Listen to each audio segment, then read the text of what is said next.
Chinese, both at home and abroad, are celebrating the Chinese New Year as they welcome the Year of the Horse. And as the country enjoys the festivities, it is also looking ahead to another important year in its development.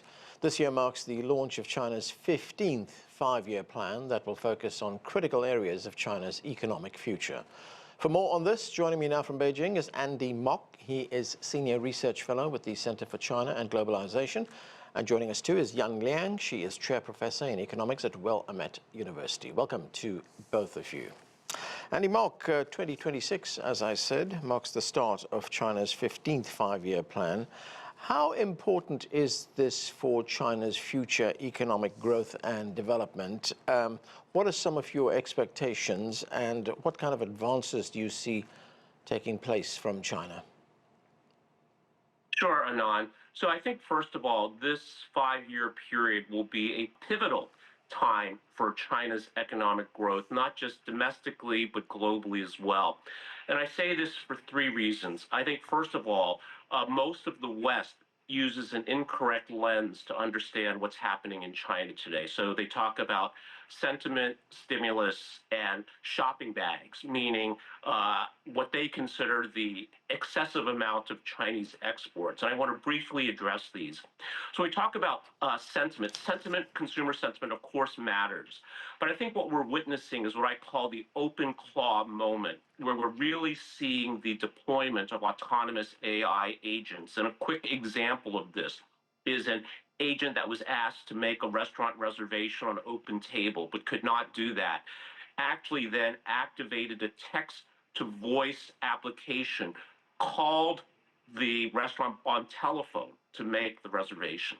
So what this means is I think this will be transformative, like gasoline on dry grass for China, because of the scale and the diversity of its manufacturing capability, that these kinds of agents, when deployed to industrial applications, will supercharge, I think, China's productivity.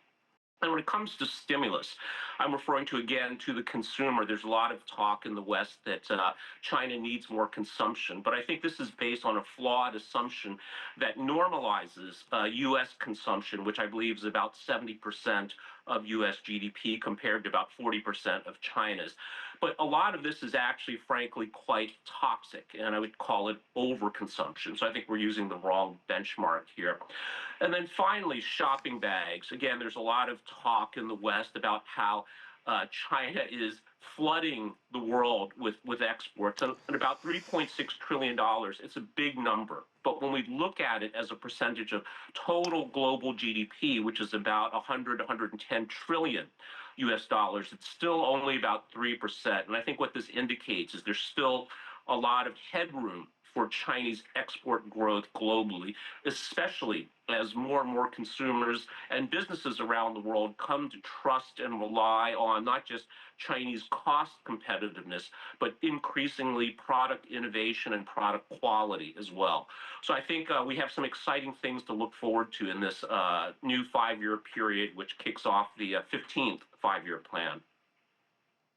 Okay, Liang, good to have you with us. I just want to pick up on some of what Andy talked about as far as technology, especially AI, is concerned. I mean, when it comes to building out China's new productive forces, as it's called, we're talking about advances in areas like artificial intelligence. What kinds of advances do you expect over the next 5 years?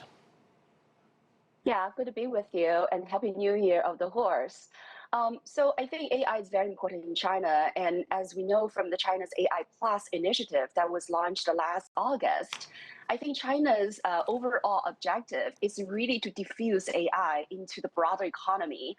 So many of the AI, sort of the startup, they talked about how they wanted to create and produce a lot of these AI embodied products.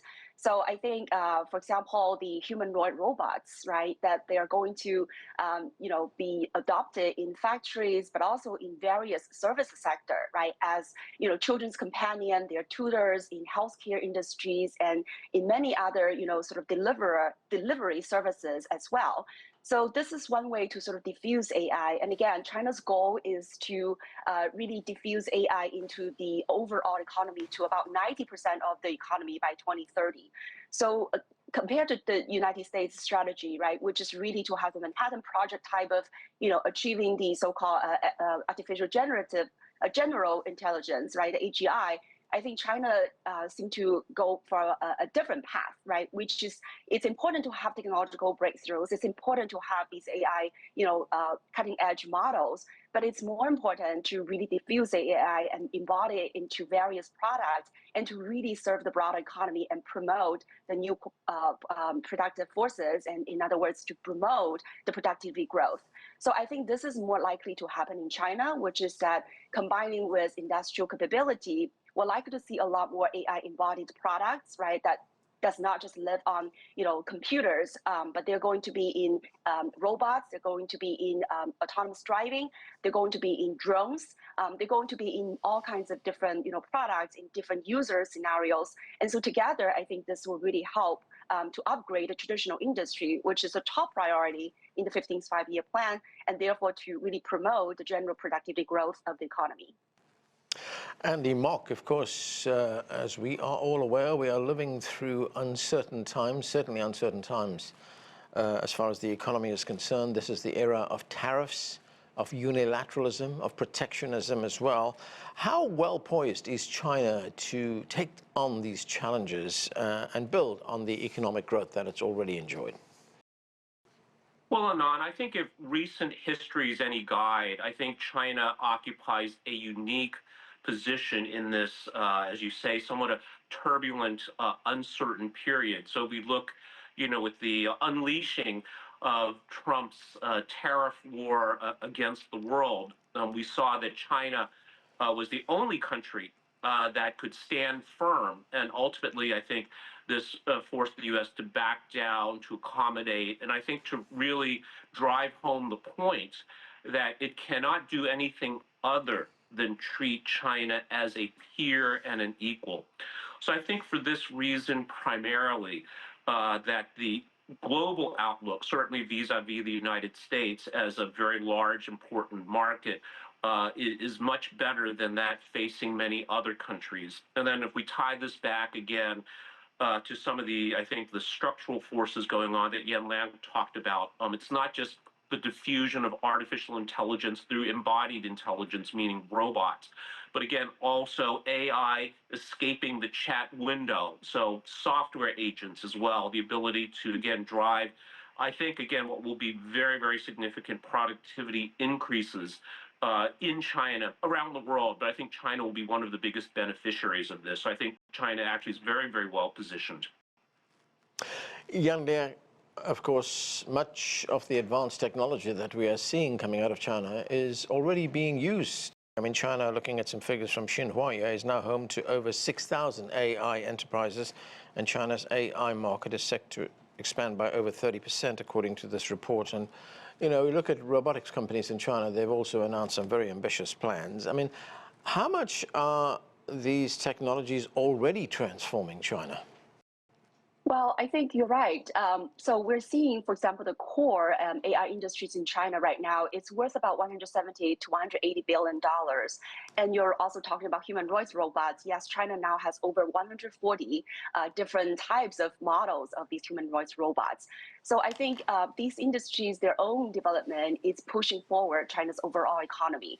So there's some Western, I think, think tank has been, I would say, have been really lowballing how important these emerging industries to contribution to China, right? They talked about how the real estate sector slowed down, that really drag on the GDP, and these emerging sectors has not yet compensated or over offset the decline. But I think the matter of the truth is that, these sectors, they don't just contribute to the GDP by themselves, right? They're also being diffused into other industries. In other words, there's one hand the spillover effect, right? Once you wanted to build a robot, you also need to build other materials. You are also developing the new sort of the industrial supply chain around the whole ecosystem. I think AI is the same thing. It goes from semiconductor production to these AI models to the cloud services, and then to data analysis and also the embodied products.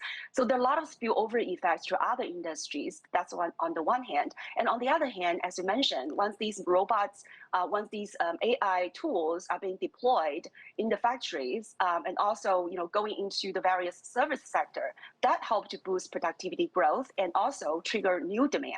So I think overall the contribution is going to grow, and it's already seeing a lot of the I think benefits to the broader economy. And by the way, I think Xinhua just released a report that talked about now the humanoid robots are servicing on those high-speed trains for the Spring Festival trips. So again, I think that's just one example that really optimized all these potential user cases for AI and robots and drones and many other, and EVs, for example. And I also wanted to go back to the question about the uncertainty globally. I think China keeps surprising the world in terms of resilience and strong performance in exports. And again, a lot of the exports are these high-tech and also green tech products, which I think really benefit the rest of the world, when it comes to achieving sustainable transitions or growth, but also bring these benefits to the users, the high-tech smartphones, for example. So I think overall, China's export performance and its domestic economy are really helped by these technological innovations and adoptions. And last but not the least, I think this year, I think we're likely to see more stabilization in terms of U.S.-China trade relations. So I think that would again help in terms of China's exports. But nevertheless, I think China has been making efforts to diversify export destinations, but also to upgrade its trade structure. So I think all of this will continue to help to propel China's economy forward. Andy, Mark, China has seen rapid economic growth over the last few decades. It is now the world's second largest economy, and by some measures, it's the world's largest economy. But at the same time, it's also been the main driver of global growth. So how do you see that drive continue over the next 5 years? Well, Nan, I see this maybe in two ways. I think that, first of all, if we look at China's exports, it's easy to be misled by Western headlines that China, again, is flooding the world with cheap consumer goods. But actually, a very important portion of this are components like rare earth metal magnets, industrial equipment, increasingly, that really then are used as intermediate inputs in other countries and sometimes in the global south to build their own domestic industries. So I think this is one very, very powerful trend to keep an eye on. The other thing I would say is, I wouldn't be, well, I should put it this way. I think that we talk about China being the second largest economy in nominal terms. It's the biggest in purchasing power parity terms. But in fact, I think it might be much, much larger than many people suspect. And let me just share a quick anecdote with you. I went with a friend recently who had to have an upper GI endoscopy. So basically, it means they stick a tube down your throat to take a look at your esophagus and your stomach. And it cost $30 US for this procedure.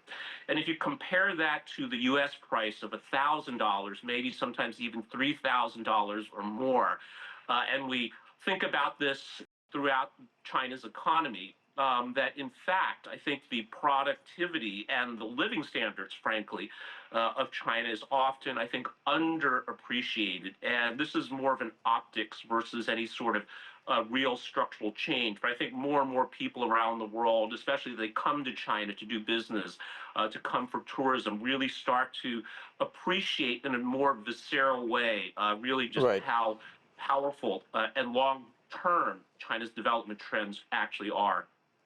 Liang, I've just got a minute left. China is, of course, a huge domestic market. How important is that for countries that want to export to China?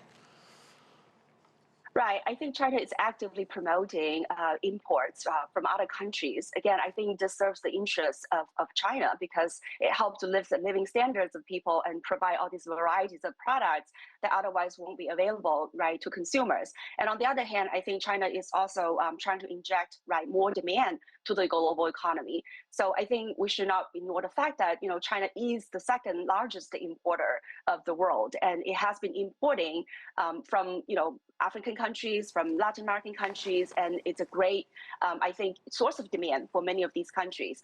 And I also wanted to add, when it comes to China's engagements, when you look at BRI, for example, 2025 really marked a high record of the BRI engagements with $185 billion for construction and $85 billion for investments. And China's ODI also reached $174 billion. So in other words, as Chinese companies go abroad and build the local supply chain, hire workers, and I think that would also help these countries to boost their export performance and competitiveness. Liang, Andy Mock, thanks for being with us. China will continue to have a major impact across the globe over the next year. And for more perspective on its international role, I'm joined now from Cape Town by Ebrahim Rasool. He is a former South African ambassador to the United States. And with us too is Victor Gao. He is chair professor at Soochow University. Welcome to both of you. Victor Gao, China is being lauded across the world during these changing and turbulent times for its stability, its reliability. How important is its international role and its importance now as a leader in the global economy? Thank you very much for having me. The world is in great turmoil, and the greatest certainty in the world today is the uncertainty of the United States, and the greatest predictability in the world of today is the unpredictability of the United States. In sharp contrast, China has emerged as a source of certainty and predictability, and China becomes a champion and a standard bearer for free trade as well as for protecting peace and stability and development. This is very important, especially in contrast with the United States, because the world does need to have the free trade protected, and the world needs to have a higher level of certainty, predictability, and sanity. We cannot just live in a world where some countries holding a gun at everyone's head and try to strike fear in everyone's heart.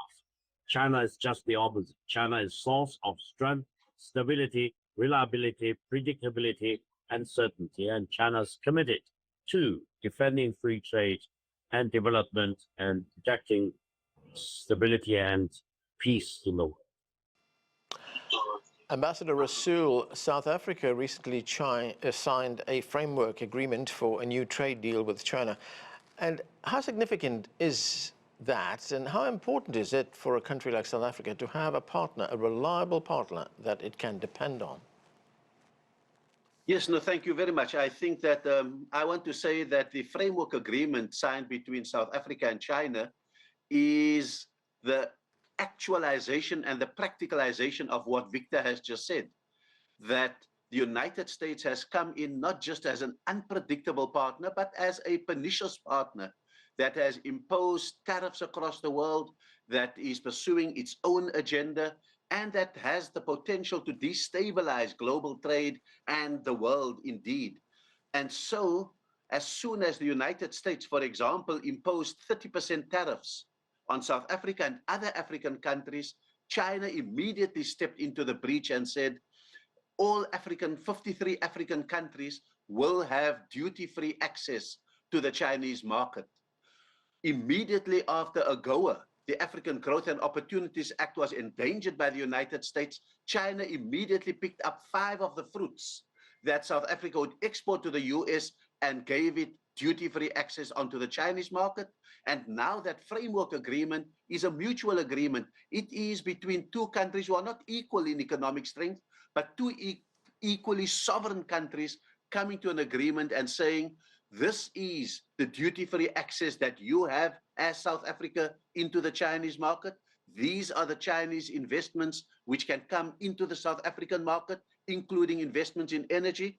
And so the bilateral trade agreement brings in agriculture from South Africa, and in March, we will sign a further early harvest agreement between South Africa and China.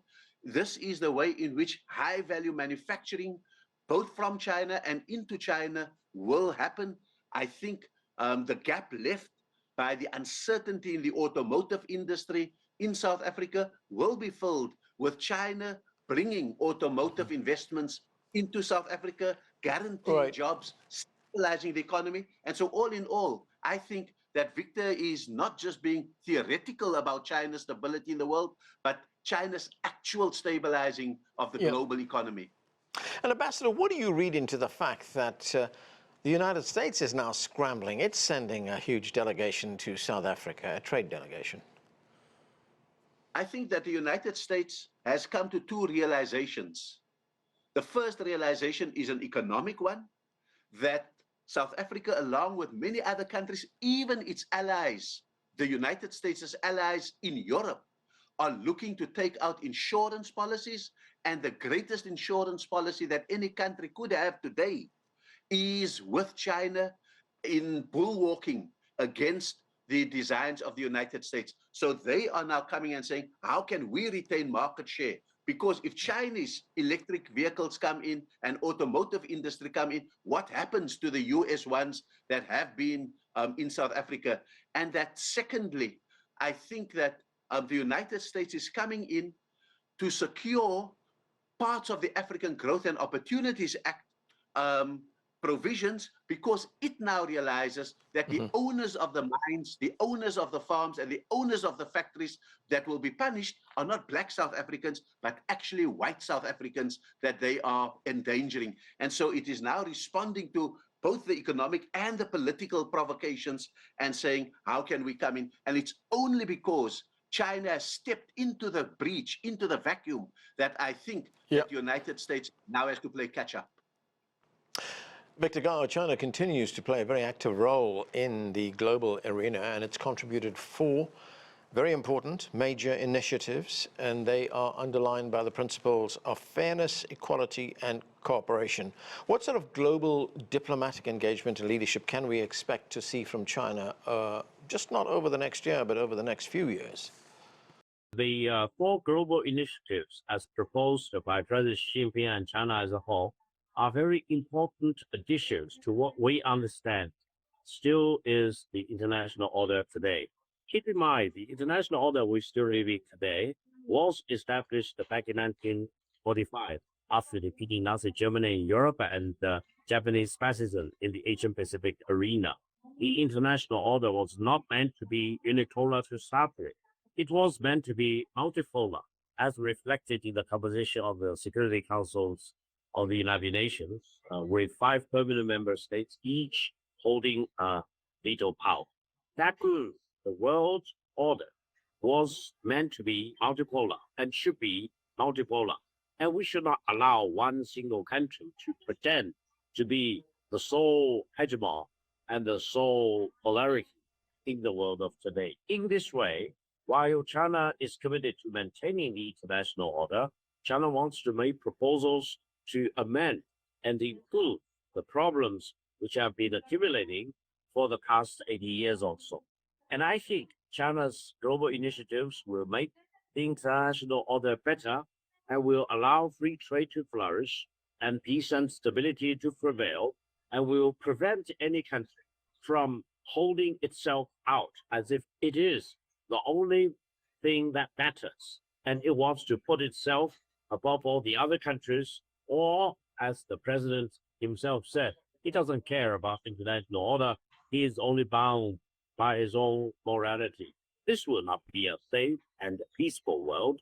This will be a world in complete chaos. How can 8 billion people in the world trust the so-called morality of one single person? And China is in sharp contrast. China projects an image of respectability, and China treats all the countries, big or small, strong or weak, as equal. And I think this will lead the world to a better and more improved world order, where everyone should be received as an equal and everyone has a role to play, rather than allowing one single country to claim to be the hegemon, the only hegemon in the world of today. I think the United States is suffering a free fall from the top of the mountain, as it claimed to be before, into the abyss of the rule of the jungle. Ambassador Rasool, China is a strong promoter of the concepts of multilateralism, of cooperation, and of dialogue. How important is that approach, when we see the global headwinds that many countries are facing? I mean, those headwinds just mentioned by Victor right now. I mean, how can the Chinese approach serve and improve the engagement between China and the countries of Africa, for example? I think just generally, the United States has completely imploded the idea multilateral and a multipolar world. What it has done is that it has forced countries to choose how to take out insurances with, for example, global formations outside of the United States. So BRICS is being strengthened, the Global South is being strengthened. There are regional blocs like ASEAN and the African Union that are being strengthened every day as a defensive mechanism against the hegemonic designs and the dominating designs of the United States. So China's approach to global politics and multilateralism is now taking shape. And China is also showing us it's not enough to call morally for multilateralism, morally for multipolarity, but you've got to underpin it with power.